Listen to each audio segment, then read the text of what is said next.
This is Teachers Talk Radio, and you are listening live. Hello, good evening, and welcome to the Lit Lit Show on Thursday, the 5th of October. With me tonight is linguistics expert Dr. Jody Clark. And we're going to be talking all things grammar. Let's get to it. This is Teachers Talk Radio, and you are listening live. Tune in live at ttradio.org, or to join in the conversation, download the Podbean app and search Teachers Talk Radio. Follow the hashtag TTRadio. Tune in, talk it out with Teachers Talk Radio. Hello, good evening, and welcome to the show, everybody. It's the first week of October, and the summer's long forgotten. The grind is beginning to take hold, and everything begins to weigh a lot more heavily.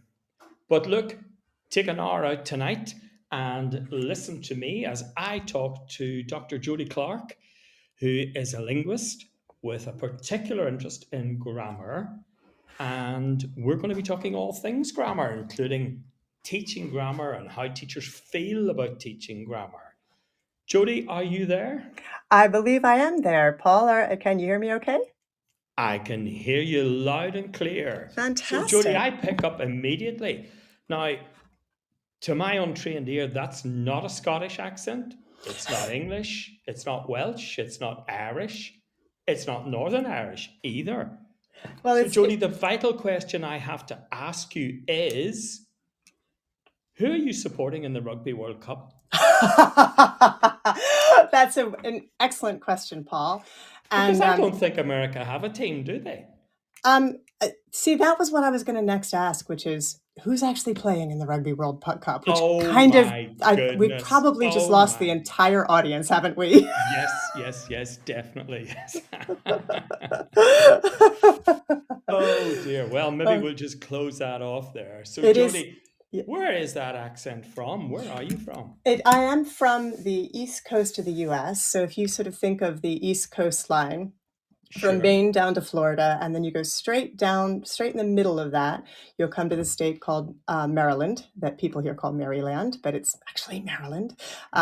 It's got a sort of estuary right in the middle of it called the Chesapeake Bay, and on the east of that, there's a peninsula, and I sort of grew up on that sort of peninsula farming, fishing type area there.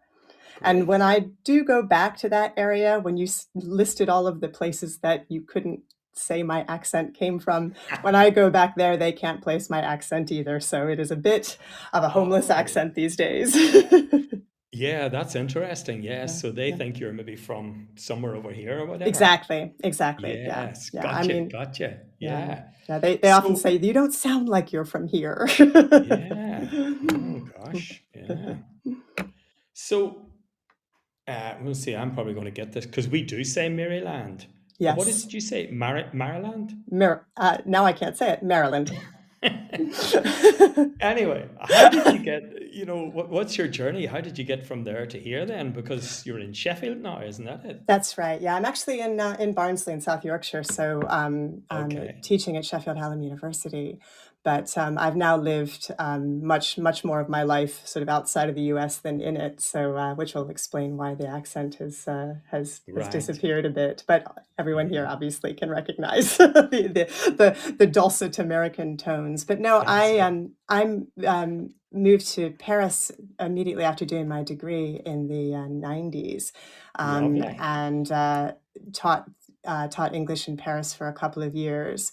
And then moved back to the U.S. for a year, and then got a job in Strasbourg. So I got a chance to go back to France. So I was in Strasbourg for 3 years, and then I had visited the Lake District once while I was doing my degree, and I had this real longing to come back to Britain. And so I applied to do a PhD, and I did my PhD in Loughborough and married my husband, and the rest is history. There you go. There you go. It always comes down to love, but doesn't it in the end? Well, I mean, really, I just needed the visa, but I do love the play. I'm teasing. I do love the husband as well. Very good.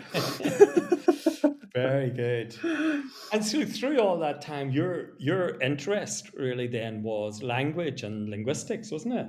Yes, and that kind of came in. My degree as an undergraduate was English, and that was mostly literature with some creative writing thrown in. I didn't do really anything that had to do with linguistics.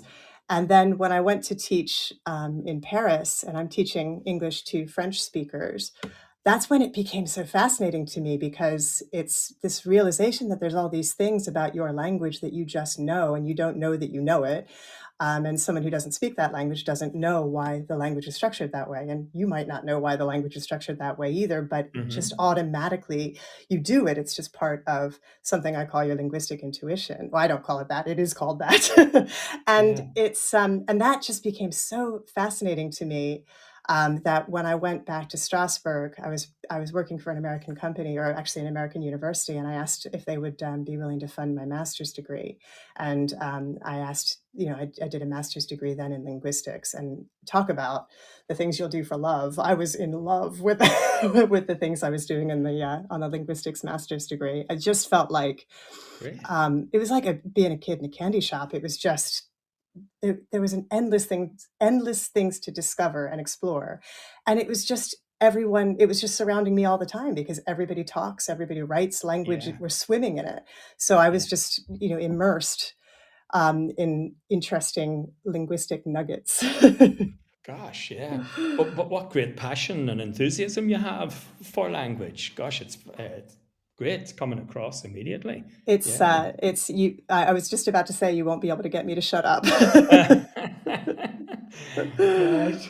Well, we'll have to, because probably both talkers, but we'll have to be quiet occasionally, because we're very lucky tonight, because Catherine Taylor, who's also a host on Teachers Talk Radio, I see she's now in the studio, and she's expressed an interest in this area. So, Catherine, I think you're now connected.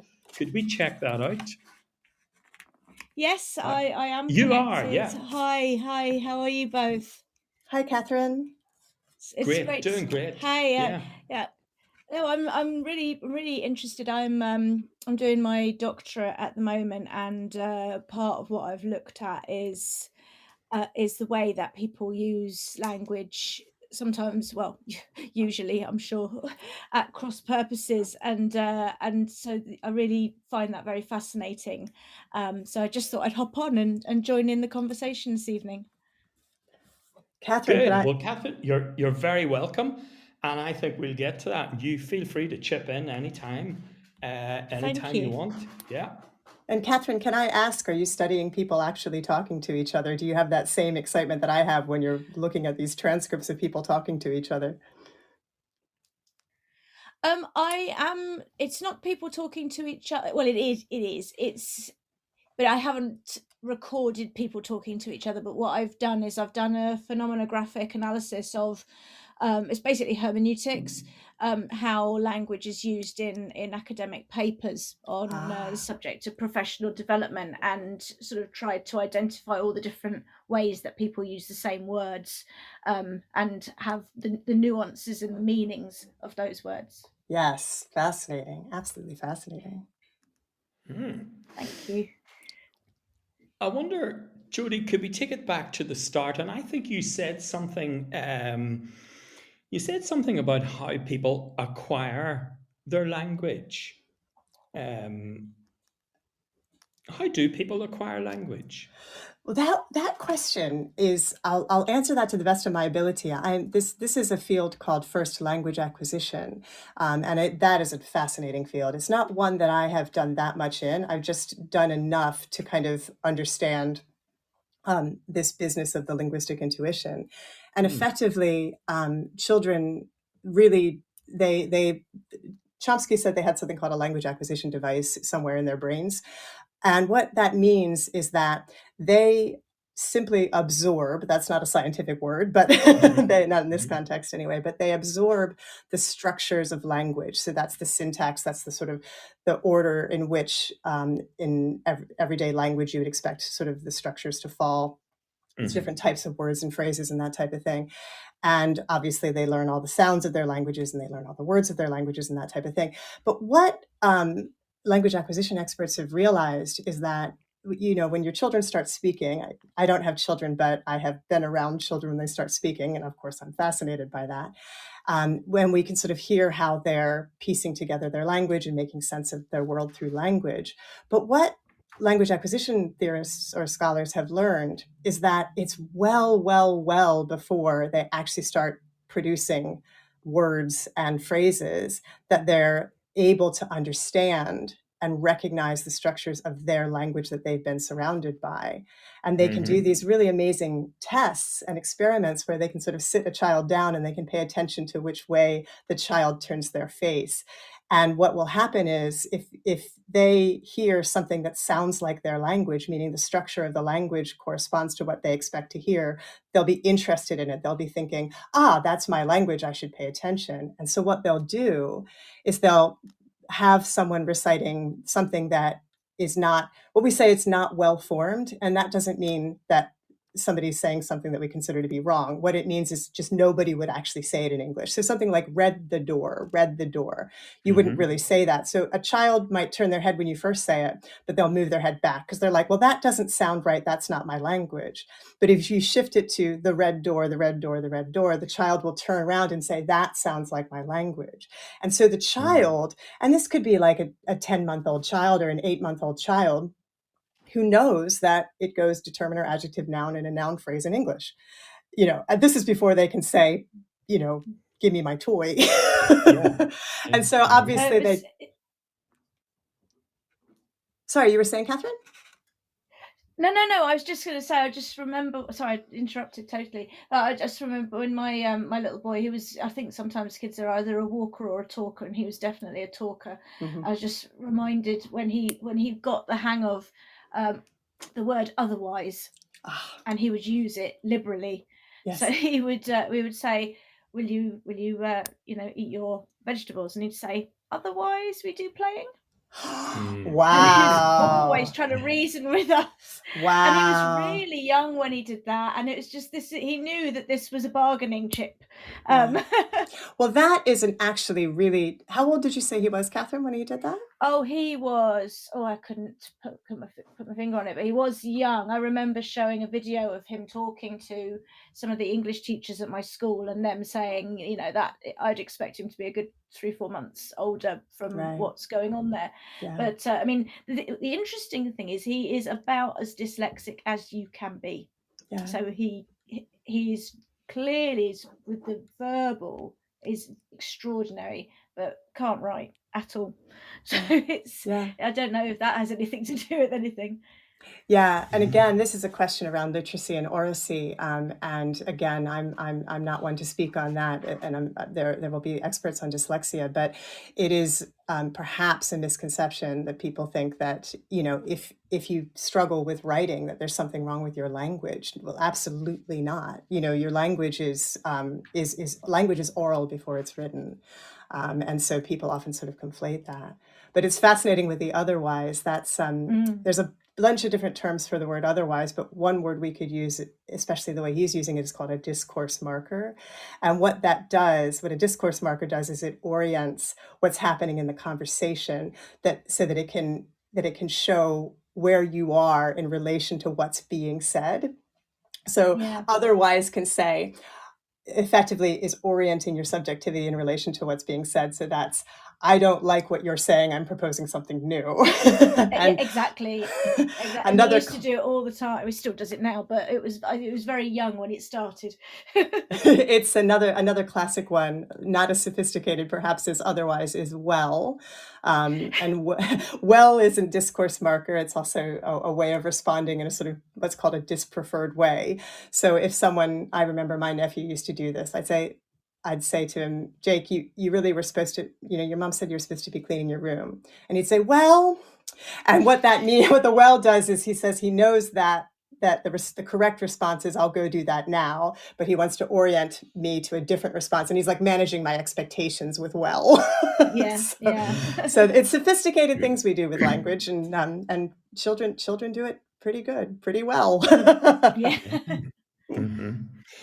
I'm wondering a little bit too, in terms of acquiring the language, is there something to do with playfulness in that? And, almost that little bit of kind of teasing and using the word otherwise lots, is there something about this is a new thing and I'm going to use it where and when I can? Well, I wonder if I think it might be playfulness, but I think it might also be I'm negotiating my world, and I'm using the tools at my disposal to negotiate my world. And so I have this example that I often use in teaching, which is my niece when she was 2 years and 8 months old. And she was talking to I was actually recording this. I'm going to sort of give you a little bit of a transcript of this conversation because I was babysitting her and her baby brother. And I was clearly more interested in what they were saying than what was actually going on in the room. So I was being a terrible caregiver and a pretty good field linguist. And so I was recording their conversation, and they were playing with building blocks on the floor. And suddenly she just shouted out, "Jake, take my blocks away." And so that was not a spirit of playfulness. That was a spirit of desperation and injustice and frustration. But one of the things that I love about that, when she said, "Jake, take my blocks away," is that even though we've got someone who hasn't perfectly acquired her first language, she says take rather than has taken or took. Other than that, it's in exactly the structure you would expect for a kind of regular sentence or clause in English. It goes subject, verb, complement, adjunct. Jake, take, and then the complement is my blocks, and away. And she didn't say my blocks away, Jake, take. She didn't say take, Jake, my blocks away. So even though it's not exactly she hasn't totally acquired every aspect of language, that structure of the clause, she's nailed. And then later, when I sort of turned around, I don't know, I went off and did something, maybe I checked the tape recorder or something, and I noticed that she had the blocks back. And I thought Jake had given them back to her. And I said, "Thanks for giving it back, Jake." And Ellie, my niece, said, Ellie, give it back by myself." And so she clearly just taken them back because she couldn't rely on justice in this world. And so but that is another great example: subject, verb, complement, adjunct. Ellie, subject, give, verb, it, complement, back, adjunct, by myself, adjunct. And she's got the structure of the clause perfectly nailed, even if within those bits of structure, within those chunks, there's a few things that she hasn't completely acquired yet. And so I think that this language acquisition, I think children are navigating their worlds the way we navigate our worlds, and they're using the tools at their disposal. But it's absolutely fascinating to me how the level of structure that they actually have. And I just think in relation to teaching grammar or learning grammar now, or learning about grammar, as educators, if we can remember that we knew all this stuff when we were 2 years and 8 months old. If a 2-year-old can access this aspect of structure when they are in a fraught state of that block theft, then we have access to it too. Our students have access to it. And it's just a question of unpicking it, realizing that it's inside, it's deep within us, and we can just pull it out whenever we want to. And we just need a way of sort of recognizing what the structures are and how to identify them. Can I just ask a question? Actually, I'm interested. You talked a lot about the structure, but what would you say about the acquisition of sort of inflection? Yeah. And I'll just give an example. My aunt, when she was doing her PGCE back at some point during the 1970s, recorded me, and I would have been about 2. And apparently it was fascinating because I said, "What are they doing?" what are they doing? Yeah. And everyone on the PGC apparently was delighted with this recording that she had of this 2-year-old saying that with the same phrase twice with 2 different inflections. Is there any research on the acquisition of expression in your language, or is that a different area? No, it's completely the same area. In fact, the type of grammar that I use is called systemic functional grammar, and it was spearheaded by a late linguist, M.A.K. Halliday. And his work is on both inflection. He's done a lot. The term for it is prosody, studying the inflection of language. So he's done quite a lot of work on prosody, that meaning inflection. And that's not just that business of what are you doing, that's putting the prominence on a particular bit of what's called your tone unit or your utterance. And there's also the rising and falling of the actual, what's again the tone unit. So what are you doing? Falling tone. What are you doing? Same falling tone, but with a prominence on R. And so his work did lots and lots on the intonation patterns and on the prosody element. And what's interesting about that is that in his argument is that in spoken language, the kind of key sort of basic unit, often we think in spoken language, the basic unit, the smallest unit is the phoneme, b, d, k, f. But the basic sort of unit of expressing meaning is in spoken language, he says it's the tone unit, and in written language, it's the clause. And so with children, and obviously those things will overlap, right? So what are you doing is both a clause and a tone unit. Whereas the response to that might be nothing. Well, nothing isn't a clause, but it is a tone unit. And as a tone unit, it kind of puts across the whole bit of information, if that makes any sense. And just on that, I had a really fascinating conversation with another niece, and she was pre-verbal. And I noticed, I was checking, honestly, I do sometimes like engage with children without thinking about their language. But in this case, I was checking to see if she could tell the difference between a question where the answer is either yes or no, or what they call like a WH question. So what are you doing? So a WH question will have a falling tone. And do you want to go to the shops? Has a rising tone. So if you're expecting a yes, no in English, you have a rising tone at the end of your question. And if it's a what, a who, what, where, when question, you have a falling tone.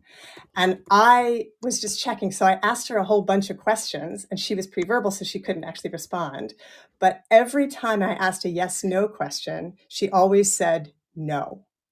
And every time I asked a WH question, she always said, do, or she just babbled.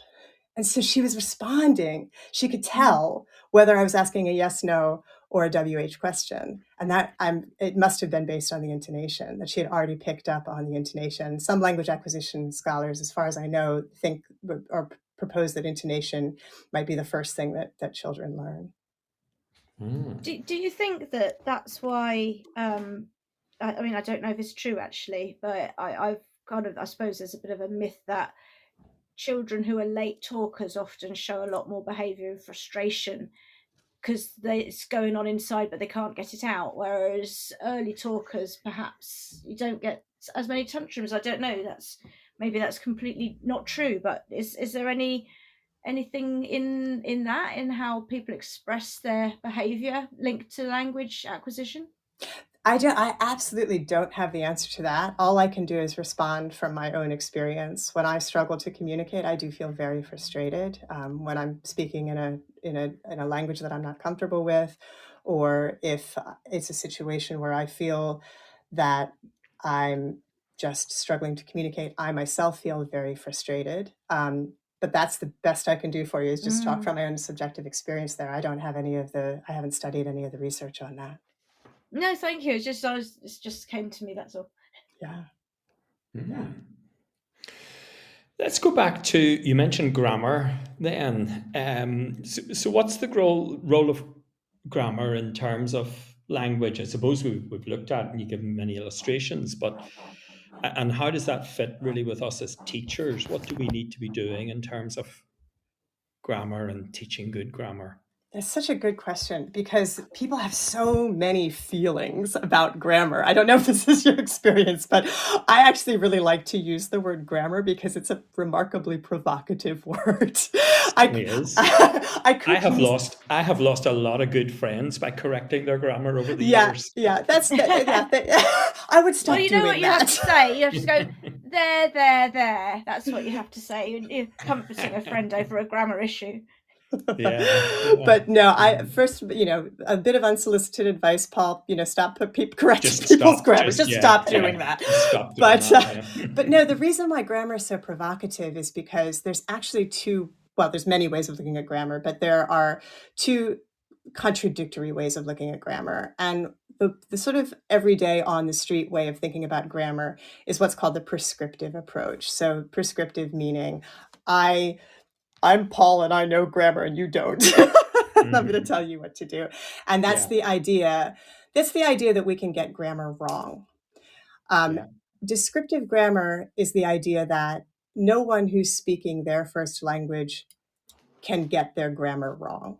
So that doesn't mean to say that they might have a false start, or they might, they might get a word confused or whatever. But in terms of their actual acquisition and their knowledge of grammar, the person, what's sometimes called the L1 speaker, the first language speaker, they are speaking perfectly grammatically in their variety of English or whatever language they're speaking. So they might not be speaking standard English, or they might not be writing in standard English, but in the variety that they're speaking at the time, they're speaking perfectly grammatically. Now and so what a descriptive linguist wants to do with the grammar, when they're charting the grammar, they are discovering, and the key word there is to discover, the structures of a variety of a language. The structures are inbuilt. The structures are part of us being part of a language community. And it's not a question of right or wrong with descriptive. It's just, let's explore it. It's like if you were studying DNA or something. You might notice that one particular gene produces something, but you don't think there's, you don't say you're a bad gene, and so because that keeps you from actually exploring what's there to be seen.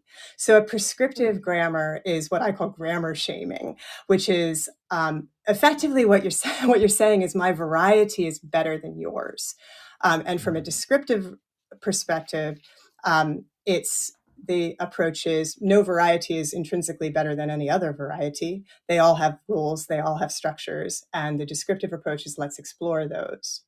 And so that business between prescriptive and descriptive can spark a lot of debate. Okay, it certainly does, and it certainly does with teachers. Yeah. who spend a lot of the day correcting grammar. Yeah. So what we're really doing then is correcting what's already correct. Yes. Now, I do want to respond to that, because I can imagine that there's a whole sort of slew of teachers saying, oh, I'd be doing my students a disservice if I didn't correct their grammar. And they would be. And I'll tell you why, for several reasons. First of all, as we were just saying before, literacy is a different set of skills than oracy. And literacy is not something that is part of the language acquisition device. If you don't teach a child explicitly how to read and write, they don't learn it.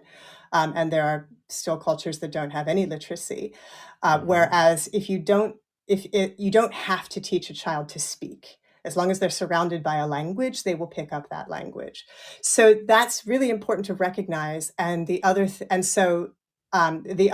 that we just simply don't want to ignore is that there are different registers and there are different conventions, and these things have implications. And so I can absolutely understand if a child thinks, if I don't, correct a child or a student when they put their comma in the wrong place, then they might not do as well on the exam. And I need to, and so it's not, I'm certainly not telling teachers to not correct. They actually do need to have a bit of a prescriptive feel to it. But I think what can be really tricky for teachers is if they don't actually know why the student needs to do the thing they're asking them to do, or they can't explain it in a way that the student can figure it out themselves. If it turns into a case of, you should say it this way because it's the way I say it, that can produce a spirit of mistrust between you and the student. And it might also put the student in a position of feeling ashamed of the way they're speaking or the way they're writing. And teachers do not want their students to feel ashamed because they know they won't learn. And so what needs to happen in the grammar classroom is that there needs to be a kind of focus away from the sort of sense of, you got it wrong, I'm correcting you, and instead a sense of, let's explore what's happening with the way you express that, whether it's in writing or in speech. Okay. Yep, I get that. That's good. I do think, yes, our motivation is that upcoming examination or whatever. Certainly that's their main motivation. Yeah. Do you think there's an element of cultural capital as well, though? Because, if people are sending in application forms and there's, apostrophes all over the place and that shouldn't be there, and the wrong use of there and things like that. Because I'm thinking about the sort of the language games that we have to engage in to make ourselves have meaning and understood, and whether there's sort of a sense that people who haven't been shown how to play the game or haven't been able to take on board how to play the game maybe lose out in other ways when you get out into the world where that is how they play the game, if that makes sense. It makes perfect sense, Catherine. And I think it's really important to explore this idea. It is you absolutely have more cultural capital if you, I'm going to use the word obey, the sort of rules about, how you spell different homophones and where you put your apostrophes and that type of thing. And this is something that teachers struggle with all the time. This sense that you want to make sure your students they're equipped to face an unjust world. And all I would just perhaps put out there today is, what's the most empowering way of actually handling the fact that it's an unjust world? So you use the word game and you say, okay, if the student has the sense that because of maybe their language variety or their accent, their dialect, their that type of thing, or the maybe not such a great, maybe their literacy, they struggle with literacy. To have a sense of, it's not particularly empowering to think, I'm about to walk into this world and I've got all these deficits, and I've somehow got to kind of like find, we use the word capital. I've got to somehow find the capital. I've got to somehow find the cash, to somehow even get me just vaguely on a level playing field, if I can even get that far. And I think that the spirit of that is extremely disempowering. And as opposed to the spirit, and now we'll just focus in on grammar, where you might be able to say to a student, let's look at the amazing resources that you already have, but that you don't know that you have. And let's now explore how you can look at those and learn about those. And I've got some really things that I think are really great strategies for that, if you'd like to hear them. But the business of, as opposed to, you need to go acquire all this capital, if we could instead say, let's focus on the resources that you already have, you just don't know about it yet. Let's play with those. Let's see if we can bring those out. Tell us some of your strategies, Jody. We like strategies on this show. We like teachers being able to do something tomorrow morning at 9 o'clock that they heard tonight, maybe. The one that I'm about to share, I am genuinely in love with. I've often said to my husband, if I wasn't already married to him, I would be married to this strategy. It's so what we can, if we go back to that thing that my niece Ellie was doing, where she said, Jake, take my blocks away, and we realize, okay, she's communicated that it's a clause, and she's gotten all of the elements of that clause totally in place, and we know that we can do that as well. And all we need to do really to just what we're doing is accessing our linguistic intuition. So this is all the stuff we knew when we were three years old. We still know it now. We just don't know the names of the terminology for it. So what you can do, and we won't do it with Jake, take my blocks away. We'll imagine that she said something like even more amazing than that. And let's say she said something like, my annoying brother, my parents produced without my permission, has pilfered my priceless possessions. We'll say that she said that. And we realize that has pilfered my priceless possessions again. And if we think that she said that, we can very, very easily identify both the subject and the verb of that clause. And we can do that without knowing what a subject is, and we can do it without knowing what a verb is. And what we do is something called a probe. And a probe is a thing that linguists use to sort of get people to produce things where they're accessing their linguistic intuition. And the probe I use for this is called the question tag probe. And what you do is you take whatever clause you're working with and you put what's called a question tag at the end of it. So that you might be familiar with that term. And it just is like two little words. So you're having a good day, aren't you? So those two words at the end that we use to simply make sure people are engaged in the conversation, or, check to see that people are tracking. When those two words, we can produce them automatically as English speakers. They just come out instantly. So if you can produce a question tag, then in the grammar I use, systemic functional grammar, it's called a mood tag, but I call it a question tag. I mean, it is also called a question tag. If you can produce a question tag, it gives you the clue to what the subject and the verb are. So is that making sense so far? And then I'll take that, yeah. So what you can do is you say, my annoying brother, my parents produced without my permission, has pilfered my priceless possessions again. And then your question tag would be, hasn't he? Hasn't he? Yeah. And so most of the time students can get that instantly. They can instantly give you a question tag for whatever clause you produce. And then all you do to find the subject is you go to the pronoun in the tag. And if your students don't know what a pronoun is, don't shame them. Just tell them it's the second word. It's the last word in the tag. And in a question tag, the last word is always going to be something called a subject pronoun. Subject pronoun points to the subject. And so what you do is check to see what does he refer to, and what you could replace in that clause with the word he. So you take my annoying brother, my parents produced without my permission, could be replaced with the word he. So that whole big phrase, my annoying brother, my parents produced without my permission, could be replaced with he. And so we know that whole big phrase is the subject. And when Ellie did it, when she said, Jake, take my blocks away, it would be, didn't he? And we know that the subject then is Jake, because the pronoun points to Jake. And then the verb, you take what's called the auxiliary, and that's the little bit before the und, the first bit of the question tag.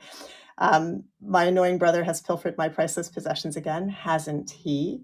So we look to has, and that points us to the verb. So we go and we see, has pilfered, and there's your verb. And so you can just do this with, my annoying brother must have taken my stuff, mustn't he? He is my annoying brother, must have taken is my verb. So the must points to the first part of the verb. And that's something that when I tell that strategy to teachers, they really do go in the next morning and give it a try. And what they tell me is that it produces this kind of spirit of collaboration and a little bit of excitement, because everybody can just do it. They don't need to be told. They don't have to memorize terminology, and they can help each other out, which is something I just think you really want in a classroom where your students are helping each other out. I mean, I had one teacher tell me that, when she'd asked for them to identify the subject, and when somebody was struggling, another kid in the room would shout out, use the question tag, just use the question tag. And so they're getting a little bit of sort of positive peer pressure there. Teachers like to hear that, it means they've definitely, their message has landed with somebody. Exactly. And I think it's that business of it just being very, very easy, but massively effective. And I think what that does is it's like, you know what the subject is, you know what the verb is, you just need a tool to get to it. Yeah. Oh, I love that. Okay, that's really interesting. It is really interesting. Yeah. I wonder just before we take a short break, I wonder could I maybe throw a hand grenade into that Sure.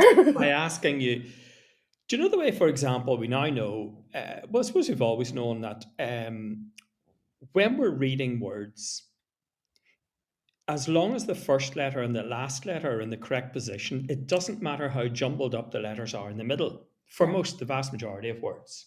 Okay? I wonder, is it not the same then for grammar? And I've got a very, very, very famous person who jumbles up his words, and yet we all understand him and we all love him. Yes. Now, I'm going to tell you after these messages just who that person is. Join us after this short break. Teaching is a rewarding profession, but it comes with its fair share of challenges. That's where ADAPT come in. We're not your typical trade union, but instead a modern, apolitical alternative, offering expert legal, employment and mental health support. Protection without the politics. So what makes ADAPT different? We're always apolitical and independent, specialised solely in supporting individual teachers. Our caseworkers are professionally qualified, ensuring you always get the best advice. Plus, there's 24/7 mental health support. Whether it's a simple contract check or handling serious allegations, ADAPT are here for you. Join the thousands of educators who've chosen ADAPT to protect their careers. Subscribe at adapt.org.uk today. ADAPT. Supporting school staff. Protecting careers. This is Teachers Talk Radio, and this is Teachers Talk Radio News.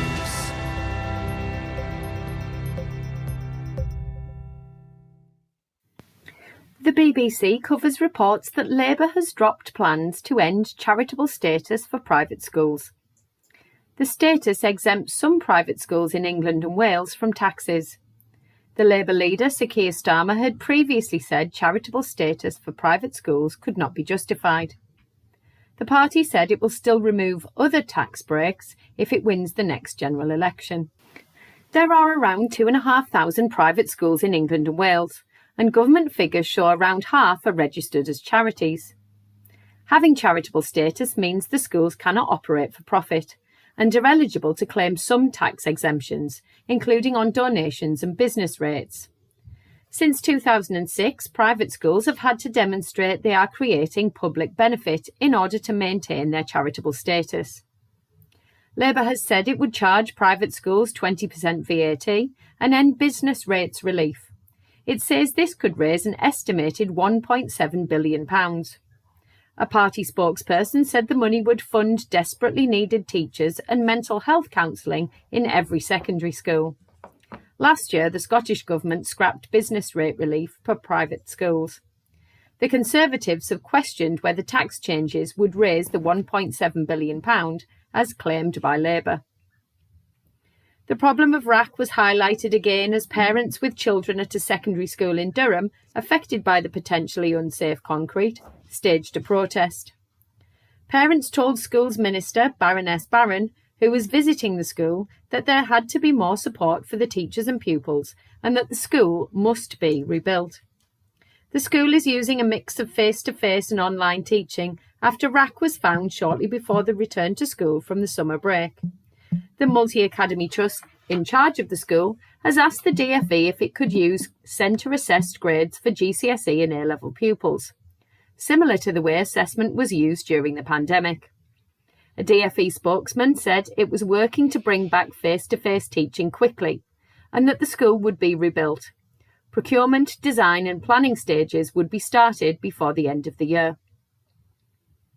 Schools Week reports on MPs' comments that government should create a school absence code specifically for mental health and review the adequacy of health services struggling with soaring waiting lists.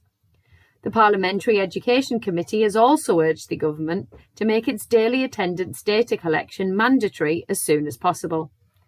The committee found growing demand for mental health services and special educational needs support, as well as the cost of living pressures and other issues, have compounded problems with attendance.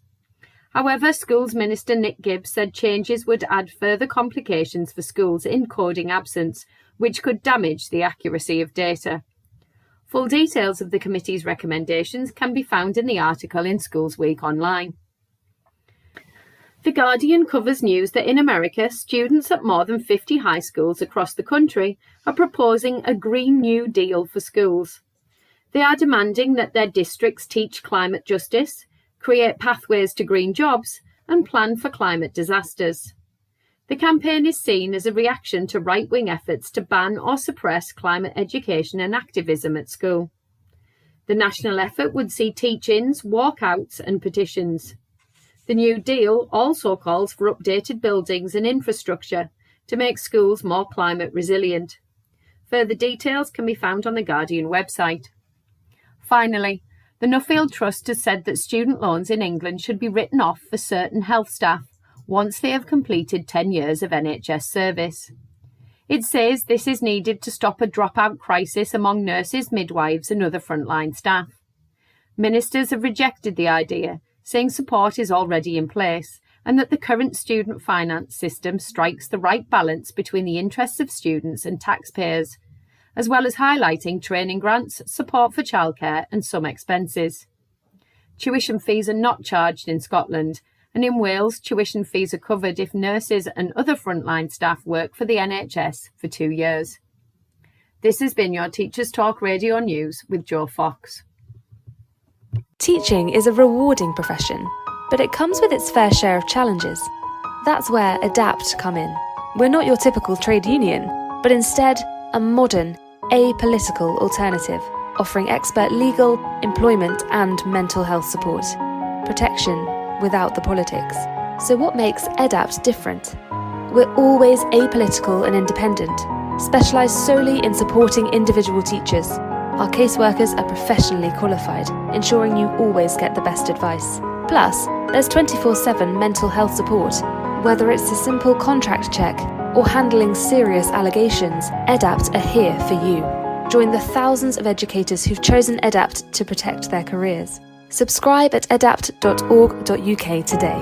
ADAPT. Supporting school staff. Protecting careers. Teaching is...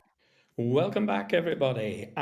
This is the Late Late Show on Thursday, the 5th of October. And tonight, we're talking about linguistics and grammar with Dr. Jodie Clark. And we're also privileged to have Catherine Taylor, who's also a host on Teachers Talk Radio, and she has joined us tonight as well. Is everybody back in the room? We are, thank you. I'm back, Paul, yes. Oh, that's great, great.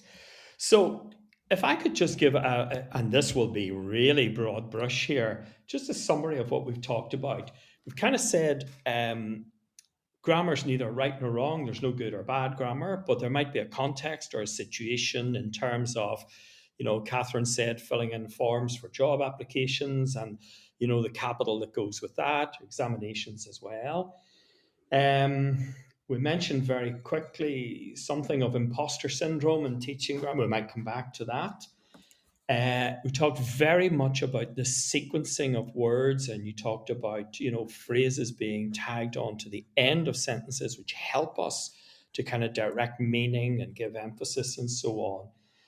And I threw what might be a hand grenade in before the news, and I said, does the sequence of words and so on, does it really matter?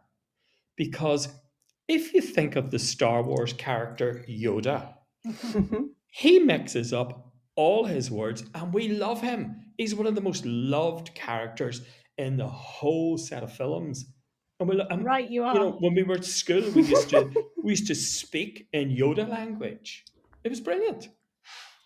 Can I respond to that, Paul? Because I just think that's an absolutely brilliant question. That's why I'm asking you. Of course you can. I can't wait to hear what you're going to say. I just think that what your question gets at is the question of connection, which is if we're connecting with someone, if we are genuinely open to what they're communicating to us, it doesn't matter whether they're using grammatical English, semaphores, emojis.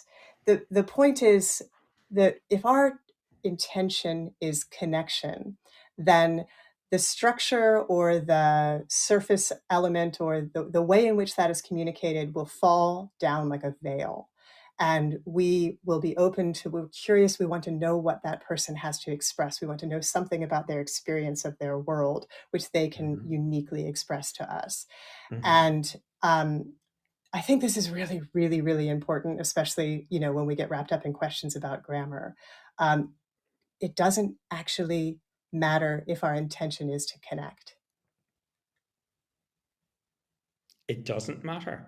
No, So I don't. As long as if our intention is to connect, if our intention is to connect, then it doesn't matter how someone is saying what they're saying. Yeah. This is right. Yeah. I mean, this is why we don't give babies a hard time for looking at us and smiling and babbling. I mean, let's be honest. Babies really, their oracy is pretty terrible. And we don't throw them out the window and say, you're not going to be able to survive in this world. You don't have the right kind of cultural capital. We say, oh, look at how adorable you are. And if we could connect with other people in that way, not necessarily how adorable are you, but you have an experience of the world that's new to me, that's unknown to me. I'm curious about that. It doesn't matter how they express it.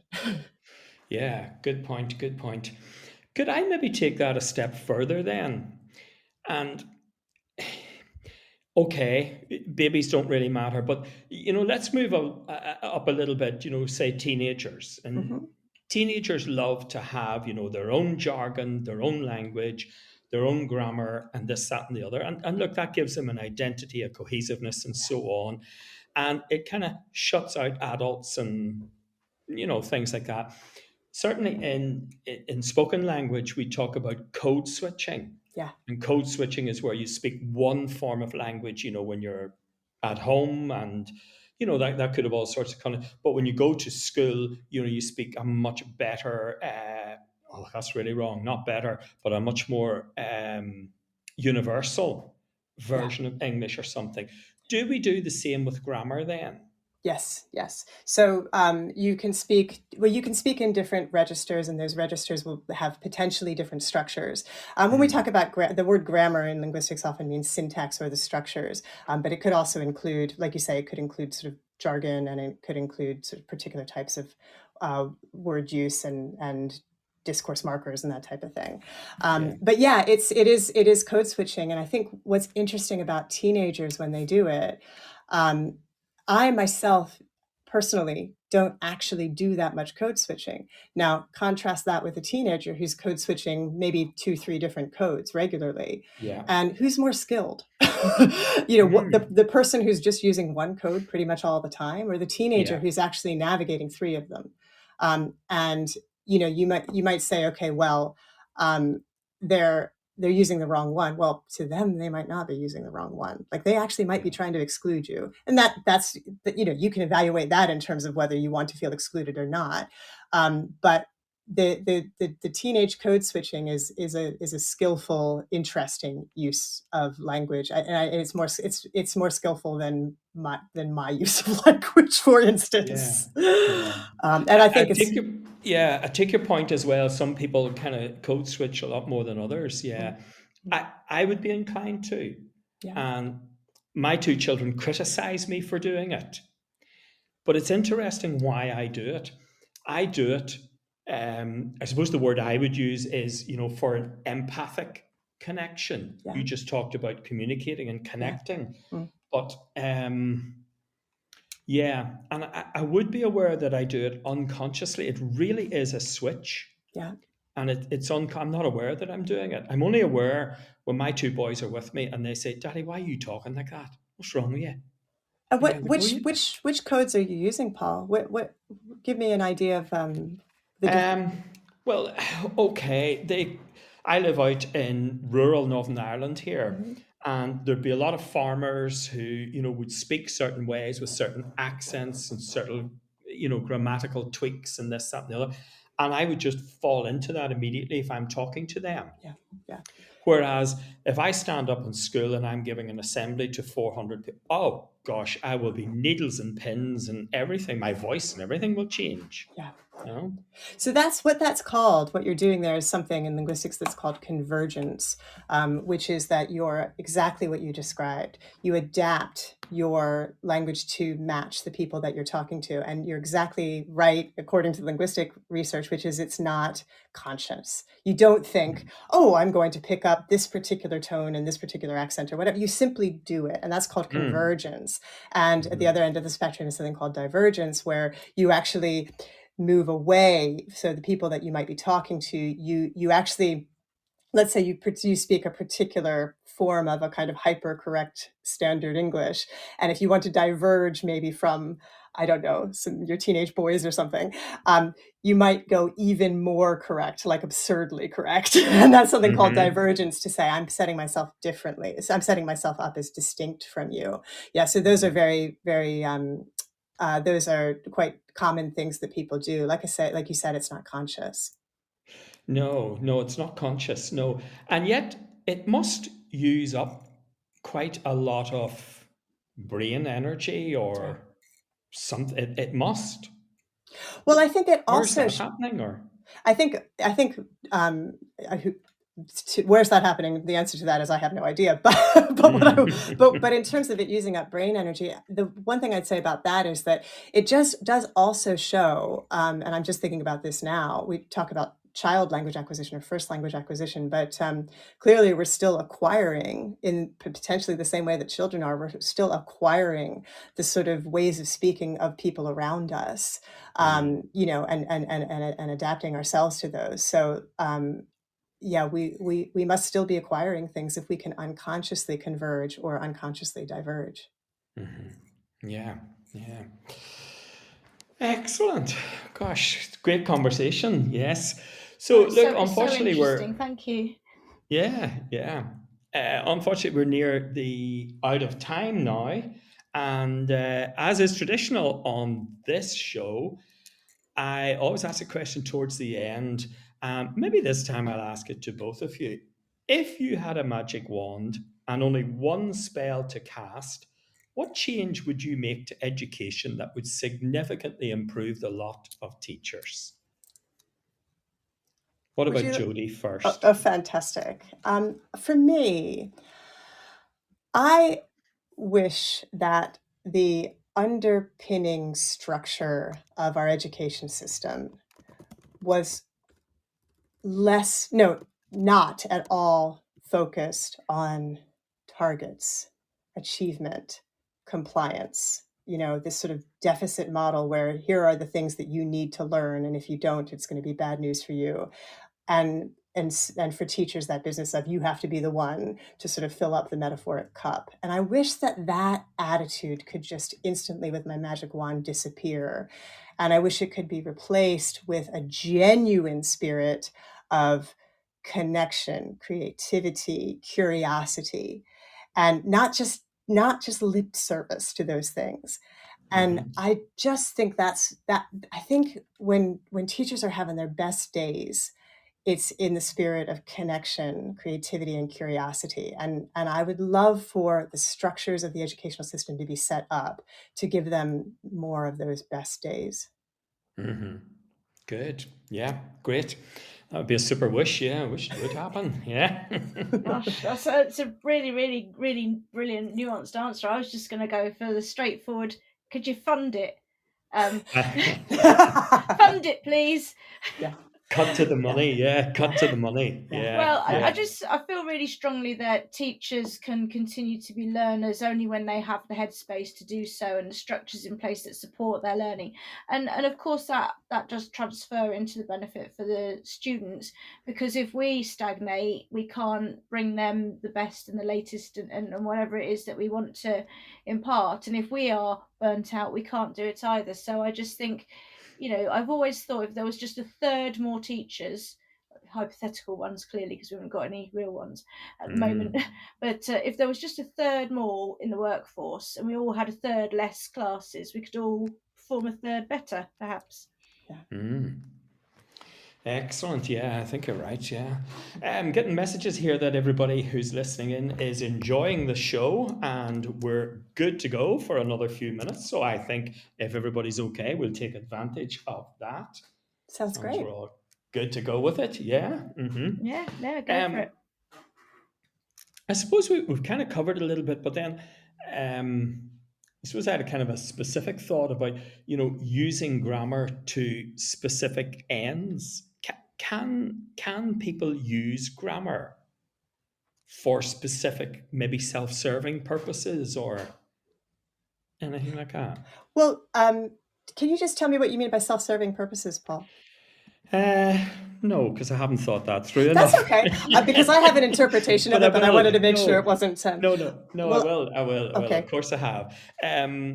I suppose if you think, well, the political party conferences are on at the minute, and when you see people up on the stage, we had a particularly poignant example yesterday of Penny Mordaunt and the language and the way she used her language and combined it with her body language and so on. And her grammar structures were very kind of authoritative and, angry and so on.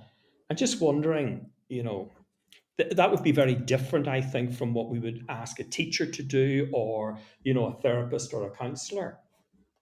And I'm just wondering, do we employ grammar and grammar structures and so on for specific ends? Yeah. Okay. That makes perfect sense, Paul. There's a whole field of study in linguistics that explores exactly that, called critical discourse analysis. And it's the study of grammar for political ends. That's not a complex enough explanation of it, but that just gives you a flavor. Mm-hmm. And it would be something, what you can do is you can emphasize things and de-emphasize other things, and you can do it with the structure of language. So just as an example, just to use Catherine's magic wand. And if we say the education system has been defunded, okay, so that's my clause. What that is English teachers will recognize this. This is a clause in the passive voice. What happens when you've got a clause in the passive voice is that the subject is not the person doing the verb, right? So who's doing the defunding?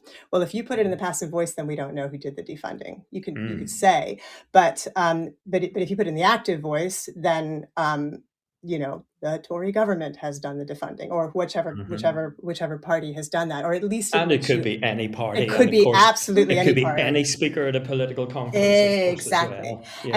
And so it's but the point is, if you say the education system has been defunded, then you might get, yes, it actually has, but not the emphasis on who's done it, and that it takes the focus away from what we call the agent or the actor of the actual defunding, or the body that's done that. And there's lots of grammatical ways that you can shift the argument or shift the focus of attention. Journalists are very skilled at this. Political parties are very skilled at it, and anybody who's had to write anything for that's trying to point people in a particular direction is very skilled at it. And what's very useful is being able to sort of identify how those structures are shaping the picture in a particular way. Mm-hmm. Mm-hmm. Yeah, and of course, my sense is that they're very powerful kind of strategies and techniques for communicating out, because they're received almost unconsciously. I think that's right. We're influenced. We're not thinking about the structure of somebody's political speech necessarily. Yes. Some people might, journalists might, and analysts might. Yeah. But the people who are receiving it through their televisions and radios in their living room, it's just kind of pouring into them and influencing them. Well, it kind of goes back to what I was saying about sort of connection, but it's the sort of darker shadow side of that, which is if you're connecting, you are taking in good faith that what someone's telling you is not only true, but that it's the most accurate shape of the situation. And yet when people are manipulating that, and if you're connecting and you're focusing in on the way they've shaped the situation, then you might not be attuned to, like you say, you're not to focus on the structure of something is necessarily going to take you away from the connection and the meaning and the taking in what they're saying. So it's an extra level of work that you have to do. And when people are simply listening at the end of a hard day, for instance, it can take an extra level of analysis. And it also requires, you to put on your cynical hat, which doesn't always feel comfortable. No. Now, my wife, who works in Donna, who works in literacy and so on, be a big proponent of, the whole critical literacy. Yes. And making, children and young people critically literate. Yes. A vital skill, I think. And I think it's, it's another one of those things. I think when you set about making children critically literate, it's kind of the tide that raises lots of boats. Yes. Do you know what I mean? So if they have an understanding of, critical literacy in relation to a poem or a play or whatever, they tend then to be able to do better in history, geography, and literary subjects, as well as, manage the news and daily life that's coming at them. It's also an empowerment thing, because it's like, if you're living in a world where things are unjust, you experience the injustice regularly, but you can definitely, especially when you're a young person, just simply see yourself as the victim of that, or certainly someone who doesn't have any agency over it. But when they're learning the skills that it sounds like your wife is teaching, then that gives them an extra level of awareness that is extremely empowering. It puts them as sort of agents. It's a sort of sense of, I've seen behind the veil now. I'm capable of doing this. And so that gives them an angle. And I think that type of, like, sharpening that particular skill can help people decide whether they want to do activism, what type of activism they want to do, whether they want to sort of bring these things to the attention of others. And we live in a beautiful age where if people want to bring the attention to other people of the messages that are not being, that are just below the surface, they've got social media to explore that. They've got ways of actually making those available. So I think it's a very, very empowering work that your wife is doing. Yeah, it certainly is. Yeah. Tell me this. Does being like a grammar aficionado or whatever, someone who's kind of maybe a little bit stuck on or obsessed with grammar, does that make writing difficult or more challenging? So first of all, are you calling me stuck on grammar? Is that what you're saying, Paul? Did you just call me obsessed? Anglo-American relations have just exploded across the Atlantic. I can cope with you making fun of my accent, but you called me obsessed about grammar. But no, I love that question, because I think what happens with grammar is people often associate it with a kind of editing stage. Grammar is what comes in when somebody comes in with a red pen once you've finished the writing. Can I interrupt you and tell you a story here? Yes. You see, in Northern Ireland, I don't know if you know many people from Northern Ireland or not. I know you've been here, Jodie, but Catherine, I don't know if you do. But a lot of family, actually. So yeah, you might well know this. Yeah. Go ahead. No, I was going to say I've got my Irish citizenship a few years ago through that connection. So. Very good, very good. Well, you'll know that some of the most powerful people in the world are Irish mothers, right? And one of the things that Irish mothers are measured on, and gosh, they don't like being measured, but one of the things they're measured on is their children and how well they're rearing their children. And one of the big indicators is how well their children speak. So what you find is, when you're at home and whatever, and, your grammar's perfect or whatever, but your mummy will always correct your grammar. Don't say I seen or I done. It's I saw or I did. So Irish mummies have a lot of responsibility here in terms of teaching grammar to Northern Irish children. I think that killed you both off. No. I don't think the cultural capital then as well, because it's about sending your children out into the world where they can be competitive and excel. And it's kind of what we said earlier about the injustice of the world and needing to be able to have the edge. And, it's almost as, poor grammar would be as bad as an unwiped nose, in terms of stopping you getting ahead. That's right. And Yes. I think just to respond to the question about writing there, Paul, Yes. and I I was love being that. silly. I love that analogy, Catherine, of the unwiped nose, because it Yeah. really does bring out that element of shame. If your nose dripped in the middle of a lecture, that would be, you feel so full of shame. And I imagine that these Irish children who've had their mothers telling them that I seen, just giving them a really hard time for saying I seen, every time that slips out, they probably feel a little bit of, oh, no, shouldn't have said that. And what that does is that when they hear someone else say I seen, it triggers something in them where it's like, no, that's shameful. You shouldn't do that. And that spirit of shame is there's nothing that will kill your writing vibe more than being worried about the words you're going to put on the page, for instance, being worried that everything that you say is the things that would most come naturally to you, perhaps to say on the page, are somehow shameful, like being seen with your nose dripping. And I love that analogy. But one of the ways that I actually myself use grammar as a writing prompt, like I use it as a motivation for writing, but it's not the prescriptive grammar. I use other things in terms of grammar where I give myself, because grammar, when we move beyond the prescriptive things, and we start to understand that it is the expression of an experience of the world, then it can give us all kinds of ideas about the different ways that you could express it. So do I have time to just give an example there, Paul? Yes, of course you do. Okay, so if you said, let's say you wanted to write about something that you were afraid of, and if I just gave you like a couple of little prompts, and I said, you could say, I am afraid. And if I were to say, with the second word, there's a verb, am. And if you just tried to think of other verbs that could go in that slot. So I am afraid. What else could go in there rather than am? Well, you could just say I fear spiders. We want to keep afraid there. So you imagine you've got I blank afraid. So it could be something like I feel afraid, or yes, I feel afraid. I think I'm afraid.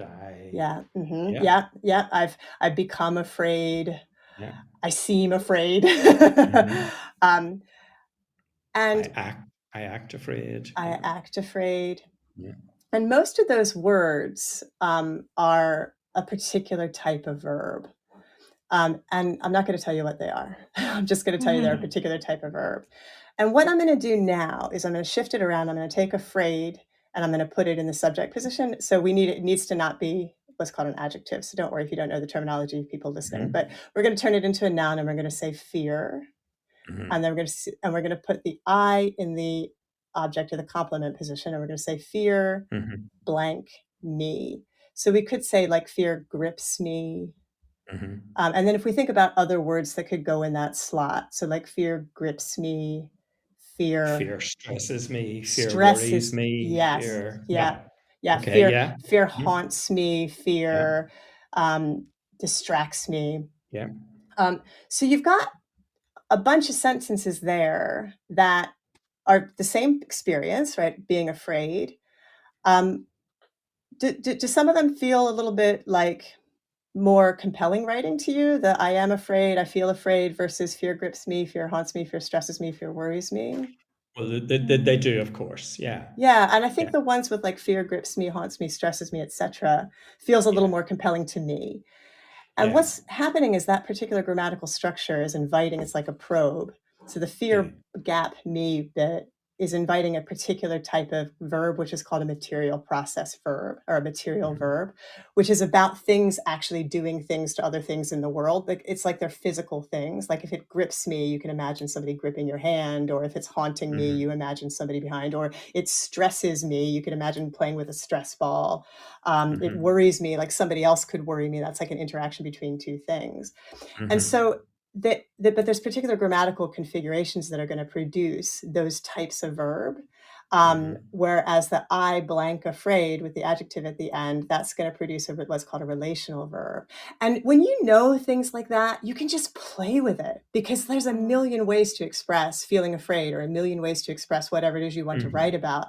And if people start, well, this would be a big dream. But if people started orienting their the idea of grammar to being about the way we structure our experiences, as opposed to grammar being the thing you're always getting wrong, then you could just have a play with it. And so sitting down to write would just be playful and like playing with a bunch of clay or something, like sculpting something out of clay, as opposed to putting something down on a white page and imagining, your mom telling you that you said the wrong thing, or a teacher putting a red line through it, or that type of thing. And for me, for me, grammar really incites that spirit of play. And I would love for, it brings me so much joy. I would love for other people to experience grammar in that way.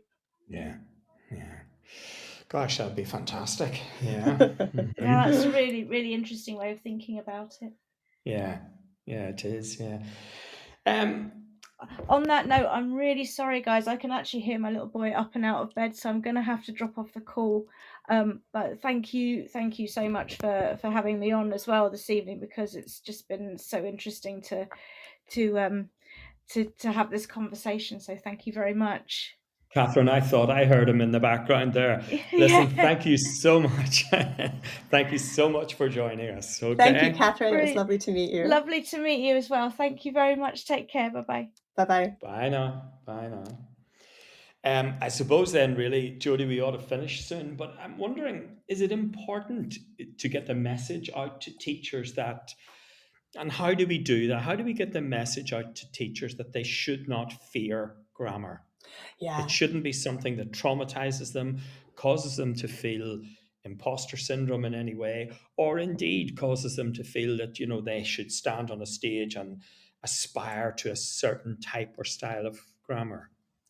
I think even just that understanding, I think these little techniques like that question tag probe that I mentioned earlier, this idea that you have a linguistic intuition and that there are ways of accessing it and that you can do it in a playful, empowering way.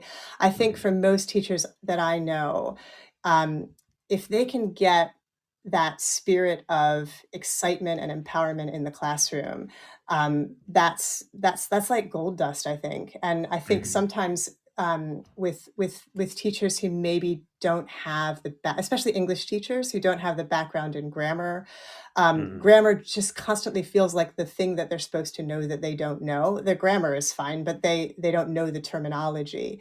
And I think it can just be very reassuring to realize, first of all, nobody knows all of the terminology. I must have Googled like 6 grammatical terms today. Google is my friend. But also different linguists use different schools of linguistics use different terms. So that's annoying and frustrating, but it also lets you off the hook because, and I realize that, for the curriculum, you need to know certain ones. Yeah, but if it becomes less about memorizing terminology or constantly feeling like you don't know, and instead it's about, here are some tactics or some hacks or some things that I can do right now to just play with it. And once you get more and more comfortable with the actual playing with it, that's when the motivation comes to think, I wonder what kind of verb that is. Let me just look that up real quick.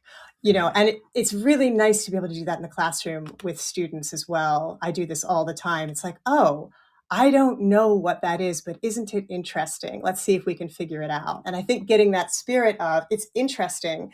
We don't need to know it immediately, but we do need to have a particular approach, which is about, let's see what we can access in terms of what we already know, but we don't know that we know. Yeah.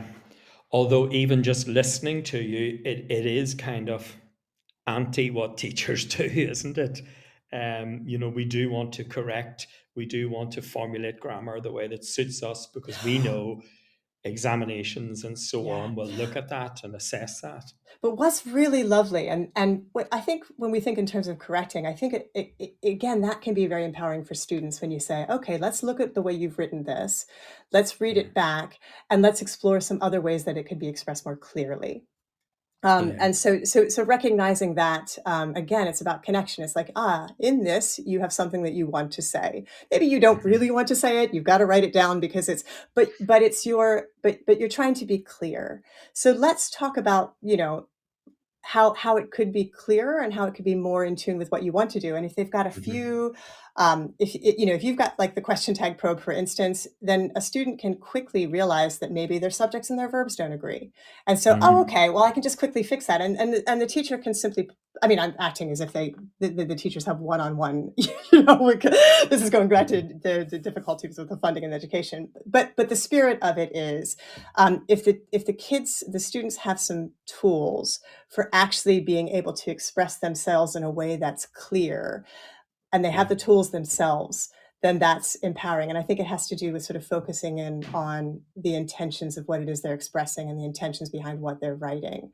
But I think with grammar, rather than, you don't want the teacher to be the one always doing the correcting, because then that's the teacher taking on the proofreading role. What you want is students who are their own proofreaders or their own editors. Absolutely. Yes. Yeah, that would be great. Yeah. Jodie, we have a question here. It's come in from Paul, who is also a host on Teachers Talk Radio. He's asking, how do you feel about criteria for young writers and the inclusion of fronted adverbials, expanded noun phrases, switching clauses, etc., at, for example, year 2? Okay. Yeah. Paul's not a host, but he's just he's a regular contributor. Yeah, it's I'm so glad someone got in with the fronted adverbials. Because that's just, well, you're going to have to explain that to me, because okay, well, and the other Paul would be able to explain this better than me, but what he's referring to is a kind of set of terminology that sort of has been imposed by the curriculum, which is to say these terms are things that school children need to be in command of. And I'm just going to be very honest about how I feel about it, and keep in mind that I have never taught a year 2 child in my life. So just we need to take everything that I say with a pinch of salt. But when when I've sort of looked at the curriculum for children at that age, to me, it feels like, let's throw in some fancy words to make us feel like we're teaching something valuable.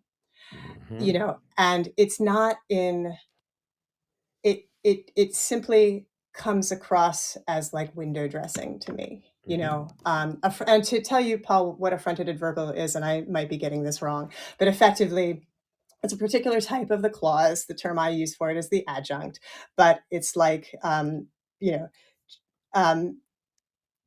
Jake, take my blocks away again. Yeah. We could put again at the front.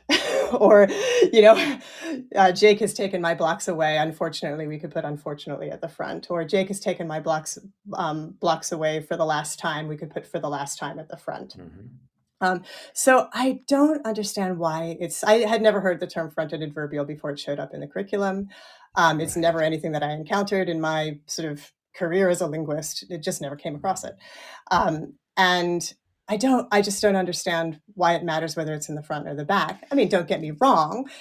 There are times when you want one in the front, but it's not like it has any extra added value for the adverbial to be at the front, except in particular contexts. So to me, and I'd be curious to know what Paul feels about this. And same thing with things like... I think we can actually help you with that, because we've actually got Paul connected now. Oh, I'm thrilled. That's fantastic. Hello? Hello? Oh, there you go. Yes. Can you hear me? All right, okay. Hi, Paul. How you I doing? can hear you loud and clear now. Yeah. Brilliant, Paul. You're most welcome. Yeah. Yes, fronted adverbials are the bane of my life. So I haven't said anything too controversial from your perspective then when I say they don't matter. not at all. Okay, no. Good. the more basic, the better, to be honest, in terms of teaching the children. Yeah. If I've taught one year 3 who looks at me completely confounded and confused, I've taught 1,000 of them, because some of them are actually unable to do the basic grammar, never mind throw in all of these things that they're told that they're supposed to do. It must just break your heart, though, that when you've got this thing that presumably in your mind isn't important, and then the child feels they can't learn it, And so then they have a sort of sense of disempowerment. That must feel so frustrating.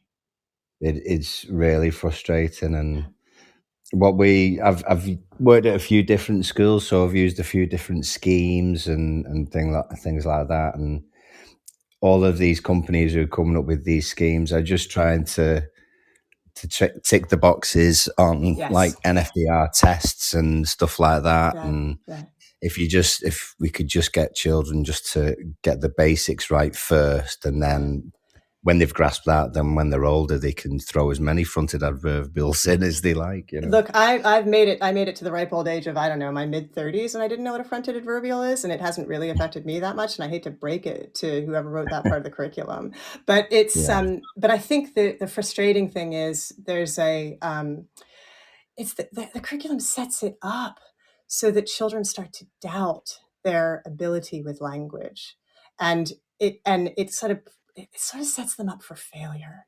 And that and I feel so much empathy for you in that situation where you're trying to make your students, your pupils, feel confident and learn things in a way that is scaffolded and that they can build on what they've learned. Am I wrong? That's what you're after. Is that right? That's exactly right. Yeah. And the thing is, I mean, I was very much before I did teacher training, I couldn't have told you what half the grammar terminology was, to be honest. And the thing is, actually, since I did my training, I mean, I've been a teacher now for 16 years. So in all that time, the terminology for and, but, so has gone from connectives to conjunctions to all sorts, because someone said it should be different. No, that's right. And this is what I was saying before, this idea that every single linguist, every single grammarian will have different sets of terms. And as it happens, all the terms are just as right as any other term. It just depends on which grammar you're using. Meaning when I say which grammar, I mean like which grammar book. And it's I'll have students coming in the first year and they'll come up with a grammar term and I'll say, I'm sorry, I don't know what that term is. Can you explain it to me? And usually they can, which is nice. But I think just to get back to other Pauls, when we were talking about imposter syndrome, it's devastating for teachers because it makes many teachers feel like they're somehow in the wrong. And it's like, no, you're not in the wrong. What you need is sort of the way of accessing the structures that everybody has access to. And then the terminology can come next. Do you know what I mean? It's like if you've got this, if you like the word you were using was basics. And of course, children need the basics, but as teachers, we also need the basics. What we need is a sort of set of principles about how language is structured at a very basic level. And then we can, just like our pupils, we can build on that.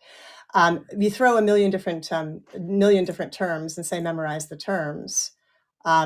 It's extremely disempowering. I mean, I've had to say, I'm teaching first year students a module at Sheffield Hallam, and we do what I call the nitty gritty of grammar in that module, and they're like, oh, I really struggle with the terminology, and I say to them, are you okay if we just don't worry so much about the terminology? And that makes them feel very suspicious because they've gone through their entire sort of school years needing to know the terminology, and I would rather have them have a sort of felt experience of what how the structures show up before we then label. I mean, I'm making it sound like we don't give them labels. We do give them labels, but we find the structures through these kind of experimental probes. So that they can access it before they have to worry too much about what they mean. Excellent. Paul, thank you very much. Thank you very much. I feel your pain, Paul. Thank you. Thank you. Yeah. Okay, thank you. Well, look, I think we'd better wrap the show up here. That's been a long show this evening, and we've had a very good canter over an enormous spectrum of issues, all to do with linguistics and grammar. Jodie, it's been an absolute pleasure having you on the show. I just feel there's so much more still left to talk about. And maybe someday we'll have you back on the show. That would be And lovely. Paul, The pleasure thank you has for been phoning mine. in. Thank you very much. Thank you so much for such great questions, Paul. Thank you, everybody. Good night and be safe. You've been listening to Teachers Talk Radio. Tune in live and listen back at ttradio.org. We look forward to hearing from you next time on Teachers Talk Radio.